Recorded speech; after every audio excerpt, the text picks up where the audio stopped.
இது என்னது உங்க வீடா? எப்படி இந்த சேரு, இந்த கட்லு, ஓ இதெல்லாம் சோபா. அப்போ இவ்வளோ ஒரு வீடை கட்டினவன் கேனை.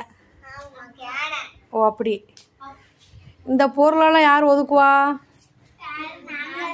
ஒதுக்கலைனா அடியா? 2 மாதம் லீவில் கடவுளே பாரு இது இப்படி உட்காந்துக்கிட்டு. ஓ சோபா எங்க உங்க சோபாவை கொஞ்சம் காட்டுங்க பார்ப்போம். ஓ தலைகாணி போட்டு போர்வை போட்ட சோபாவா? இது கொடியா?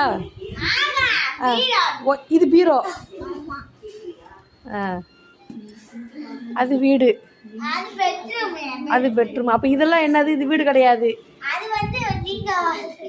ஓ அது நாங்கள் வாழ்கிற வீடு.